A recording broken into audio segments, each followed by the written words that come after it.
تراهم ركعا سجدا يبتغون فضلا من الله ورضوانا. اللہ کی رضا، اللہ کے رسول کی رضا اسی طرز عمل میں ہے. اسی لیے ایک صحابی تلاش میں ہے، یبتغون فضلا من اللہ ورضوانا. اب اس کا معنی آپ کو سمجھ میں آ جائے گا. ایک صحابی انتظار میں ہے، تلاش میں ہے کہ مجھے کب موقع ملے میں اللہ اور اس کے رسول کو راضی کر لوں، ایسا کام کر گزروں کہ اللہ اور اس کے رسول مجھ سے راضی ہو جائے، چاہے میرا پورا باغ ایک درخت کے بدلے میں کیوں نہ چلا جائے، چاہے میرے بچے بھوکے کیوں نہ سو جائیں، لیکن اللہ اور اس کے رسول کی رضا مجھے مل جائے. اسی لیے قرآن نے اسی صفت کو چنا اور فرمایا رحماء بینہم. وہ ایسا معاشرہ تھا کہ آپس میں ایک دوسرے کے اوپر مہربان اور شفیق. ایک یتیم صحابی ہے، اس کا ایک باغ ہے، دوسرے انسان کے باغ کے ساتھ ملا ہوا ہے، بالکل ملا ہوا، اتنا ملا ہوا ہے کہ روایتوں میں آتا ہے کہ جب پھل گرتا تھا تو پتہ نہیں چلتا تھا کہ یہ اس باغ کا پھل ہے، اس کے درخت کا پھل ہے، یا اس کا، اتنا جڑا ہوا.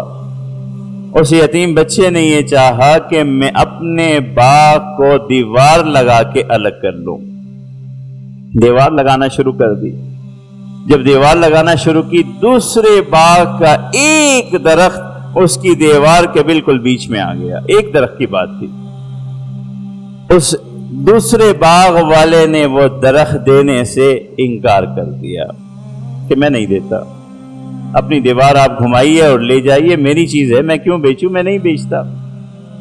اب یہ معاشرے کا ایک یتیم بچہ پریشان ہے کہ میں نے دیوار لگانی ہے، محنت کی ہوئی ہے، ایک سوچ کر رکھی ہے، یہ مجھے درخت نہیں دے رہا، اس کی قیمت ادا کرنے کو میں تیار ہوں، یہ مان نہیں رہا، پریشان ہو گیا. چھوٹی سی پریشانی ہے، کاروباری پریشانی ہے، اللہ کے رسول تک بات پہنچ گئی، سفارش کر دی. وہاں ایک صحابی موجود ہیں، حضرت دحدار رضی اللہ تعالی عنہ.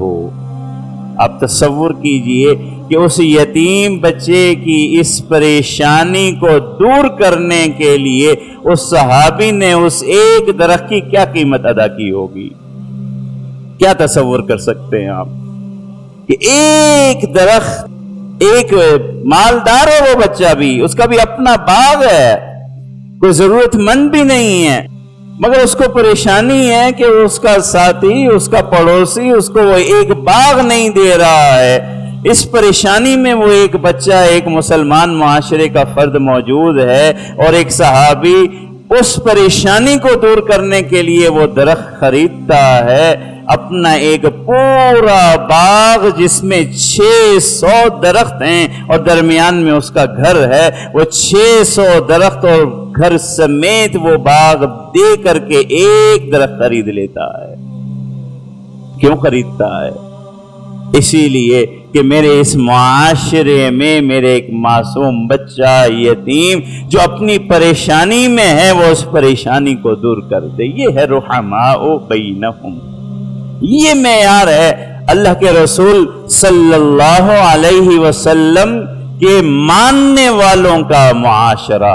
تکلیف دینا تو بہت دور کی بات ہے، تکلیف کا سبب بن جانا تو بہت دور کی بات ہے.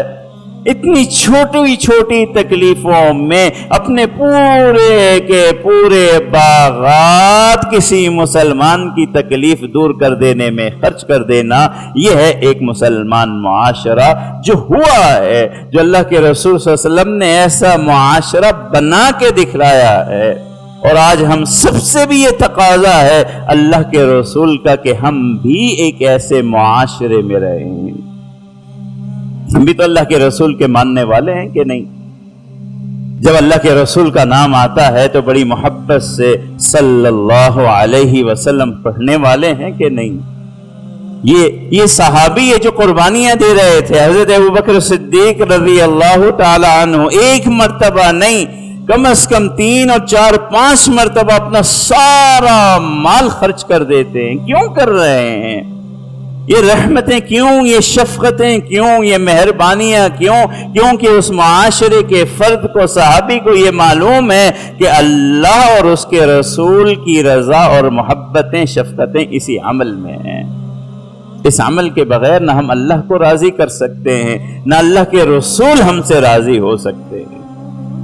اور آج ہم سے بھی اللہ کے رسول صلی اللہ علیہ وسلم یہی تقاضا کرتے ہیں، یہی تقاضا کرتے ہیں۔